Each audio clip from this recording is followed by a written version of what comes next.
Sir কি করছেন? আপা দেখলে সমস্যা হবে তো। আরে কিচ্ছু হবে না, তোর ম্যাম ঘুমোচ্ছে। তাছাড়া তোর কি এসব ভালো লাগে না? ভালো না লাগার কি আছে, যা করার তাড়াতাড়ি করে চলে যান। ওদিকে হঠাৎ আমার ঘুম ভেঙে যায়। শেষ রাতে কেন জানি ঘুম ভেঙে গেছে, নিজেও বুঝতে পারছি না। চোখ খুলে দেখি রোহান আমার পাশে নেই। আমি একটু অবাক হলাম, তাই তড়িঘড়ি করে রুম থেকে বের হয়ে গেলাম। ডাইনিং টেবিলে এসে পানি খেলাম। কাজের মেয়েটার ঘরের দিকে চোখ পড়তে দেখি ও রুমে লাইট জ্বালানো। কৌতূহল বশত সেদিকে এগিয়ে গেলাম। দরজার সামনে উকি দিতেই দেখি রোহান মেয়েটার উপর চেপে বসে আছে। বেচারা এতই ব্যস্ত ছিল যে আমার ডাইনিং রুমে লাইট জ্বালানো, পানি ঢালা কিছুরই শব্দ পাইনি। ওকে কিছু বুঝতে না দিয়ে চুপচাপ সেখান থেকে চলে আসি। নিজের রুমে এসে আস্তে করে শুয়ে পড়ি আর চোখ বন্ধ করে রাখি। রোহানও দেখছি একটু পরে কাজ শেষ করে এসে শুয়েছে বিছানায়। আমার রাগে ঘৃণায় কাজ চলে যাচ্ছে। ফজরের আজানের সময় আর থাকতে না পেরে উঠে দ্রুত ওয়াশরুমের দিকে চলে গেলাম। সকালে রোহান বের হয়ে যাওয়ার পর ডাইনিং টেবিলে বসে আছি। আমি কি করব কিছুই বুঝতে পারছি না। এই পরিস্থিতিতে অন্য কোনো মেয়ে হলে কি করতো আমি জানি না, হয়তো সবকিছু ছেড়ে ছুড়ে চলে যেত। কিন্তু আমি কার কাছে যাব?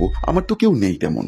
মাকে হারিয়েছি জন্মের পরপরই, আর বাবাকে 5 বছর বয়সে। মামার বাড়িতে বড় হয়েছি আমি। তারা তো আমাকে বিয়ে দিয়ে আপদ বিদায় করেছে। আমি রোহানের দ্বিতীয় স্ত্রী। প্রথম স্ত্রী বিয়ের 3 মাসের মাথায় চলে যায়। আমার শ্বশুর শাশুড়ি আমাকে নিজেরা পছন্দ করে বউ বানান। বিয়ের সময় বুঝিনি আমার মতো সাধারণ অনাথ কম লেখাপড়া জানা একটা মেয়েকে বাড়ির বউ বানাতে এত আগ্রহ কেন তাদের। এখন বুঝি, যাতে আমি তাদের লম্পট ছেলের সব কুকৃতি মুখ বুঝে সহ্য করি। ছেলের প্রথম বউয়ের মতো সংসারের মুখে লাথি মেরে চলে যেতে না পারি, সেজন্যই আমাকে বউ বানানো। রোহানের চরিত্র যে খারাপ সেটা বিয়ের কিছুদিন পর থেকেই বুঝতে পারি। আমি ওকে অনেক কিছু নিয়ে সন্দেহ করি। রোহানের প্যান্ট কাচতে গিয়ে রিসোর্টের মেমো পেয়েছি একবার, কিন্তু সবই মুখ বুঝে সহ্য করেছি। আমার যে কিছুই করার নেই। বিয়ের পর কিছুদিন রোহান আমাকে অনেক আদর করত। অফিস থেকে তাড়াতাড়ি বাসায় আসতো, বেড়াতে নিয়ে যেত মাঝে মাঝে। আসলে নতুন একটা মেয়ের শরীর আবিষ্কারের নেশা কাজ করছিল তখন। নেশাটা কেটে যেতেই সব শেষ।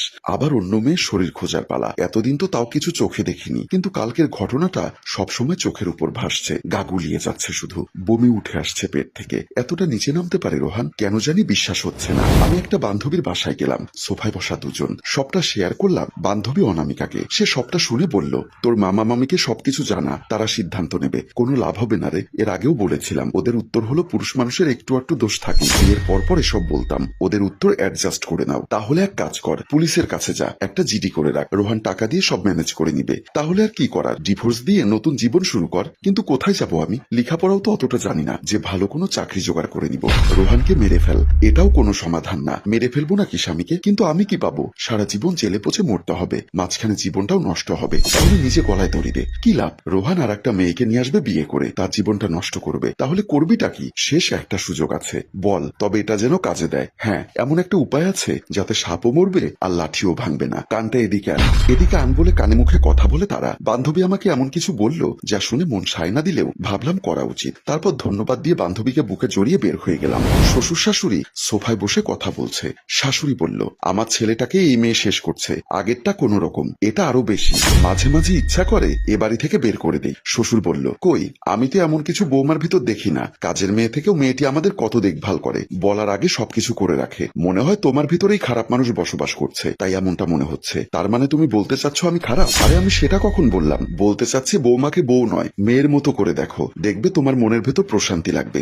শাশুড়ি আমার শ্বশুরের কথা শুনে মাথা নিচু করে রাখে। আমি বেডরুমে বসে আছি। রোহান আসার শব্দ পেয়ে মোবাইলটা কানে তুলে বললাম, হ্যাঁ হ্যাঁ সোনা, আমি কালকে আসবো তোমাকে দেখতে। খুব বেশি পেট পুড়ছে তোমার জন্য বেবি। এসব কথা পাশ থেকে দাঁড়িয়ে শুনছেন রোহান। সে যেন নিজেকে বিশ্বাস করতে পারছে না। এ কি আমার বউ নাকি অন্য কেউ? তোমার এত চিন্তা করতে হবে না, আমি সেফলি পৌঁছে যাব। আমার ফ্যামিলির দিকটা আমি ম্যানেজ করব। আচ্ছা এখন রাখো, পরে আবার কল দিচ্ছি বলে আমি কল কেটে দিলাম। রোহান আমার দিকে হা করে চেয়ে আছে, আর আমি রোহানের দিকে তাকিয়ে বললাম, তুমি কি ফ্রেশ হয়েছো? আমি এক্ষুনি খাবার দিচ্ছি বলে উঠে রুম থেকে বের হয়ে গেলাম। রোহান যেন কিছুই বুঝতে পারছে না। রোহান রান্নাঘরে এসে ইচ্ছা করে মোবাইলটা কানে নিয়ে কথা বলার মতো করছি। রোহান চুপি চুপি এসে তা দেখে। আমি আর চোখে তাকিয়ে দেখি রোহান একটু চিন্তিত। কাজের মেয়েটি রোহানের পাশে দাঁড়িয়ে আছে, রোহানের গায়ে হাত দিয়ে ডাকছে। রোহান কাজের মেয়েকে ধমক দিয়ে তাড়িয়ে দেয়। আমি তা দেখে বুঝতে পারলাম মনে হয় কাজে দিচ্ছে। আমিও বেশ এনজয় করছি ব্যাপারটা। পরদিন রোহান রুমে ঢুকতে যাবে, তখন দেখে দরজা ভেতর থেকে বন্ধ। রোহান দরজা খুলতে চাইতেই ভেতর থেকে শুনতে পাই, এই জান, এরকম কেন শুরু করছো? আমি তো কোথাও চলে যাচ্ছি না, আমার স্বামী এখন আসবে না, আরো দেরি হবে। ততক্ষণে আমরা অনেক সময় পাবো, তুমিও ভরপুর আদর করতে পারবে। বাড়ির থেকে রোহান সবটা শুনে নিজে নিজে রাগ দেখায়। মনে যাচ্ছে এক্ষুনি মেরে ফেলতে আমাকে। সে আর সহ্য করতে না পেরে বাবা মাকে ডাক দেয়। মা, বাবা, দেখে যাও তোমরা, তাড়াতাড়ি এদিকে এসো। ডাক শুনে মা বাবা দৌড়ে আসে। বাবা বলল, কি রে খোকা, কি হলো? এত চিল্লাচিল্লি করছিস কেন? আমি তো ভেতরেই যেতে পারছি না। মা বলল, কেন, কি হয়েছে? বৌমা কই? তোমার বৌমা আমার অগোচরে বাড়িতে ওর নাগরে নেই। নিয়ে রুমে এনজয় করছে। আমি নিজের কানে শুনেছি। আমি তো আগেই জানতাম এই মেয়ে মোটেও সুবিধার না। দেখেছো রোহানের বাপ তোমার আদরের বৌমার কীর্তি কাহিনী? আচ্ছা আমি দেখছি ব্যাপারটা। তারপর দরজায় ধাক্কা দিয়ে দিয়ে ডাক দিচ্ছে, বৌমা দরজা খোলো, কি হয়েছে ভেতরে, তাড়াতাড়ি খোলো। তখনই আমি দরজা খুলে দিলাম। রোহান বিদ্যুৎ গতিতে ভেতরে ঢুকে যায়। ভেতরে ঢুকে রোহান এদিকে সেদিকে ওয়াশরুম খাটের নিচে সব জায়গায় খোঁজে। তখন আমরা সেদিকে যাই। আমাকে থাপ্পড় দিয়ে বলল, বল তোর নাগর কই? আমি চুপ করে থাকি। শ্বশুর বলল, বৌমা কে এসেছিল? আর সে কই? বাবা এখানে যদি কেউ থাকতো তাহলে আপনারা নিশ্চয়ই দেখতেন। এখানে তো কোনো সুড়ঙ্গ নেই যে পালিয়ে যাবে। মা বলল, তা তো ঠিক। রোহান রেগে বলল, তাহলে তুমি কাকে বলছো? অনেক সময় আছে, রোহান আসতে দেরি হবে। সেসব কাকে বলছো? আমি সেসব নিজে নিজে করেছি যাতে তুমি সবটা শুনতে পাও। আর এই ব্যাপারটা সবাই জানে। মানে হলো তুমি কি করো তা জেনেও চুপ থাকছি এতদিন। এখন যেহেতু তুমি বাধ্য করেছো তাহলে প্রকাশ করতেই হবে। মা বাবা আপনার ছেলে আপনারা আর আমার আড়ালে এই বাড়ির কাজের মেয়ে সখিনার সাথে সম্পর্কে জড়িয়েছে। তারা আমার অগোচরে দেখা করে, তাই আমি ওর উপর প্রতিশোধ নিতে এমনটা করলাম, যাতে ওর কেমন লাগে সেটা বোঝানোর জন্য। আমি সবটা নিজে নিজে অভিনয় করেছি, আর কিচ্ছু না।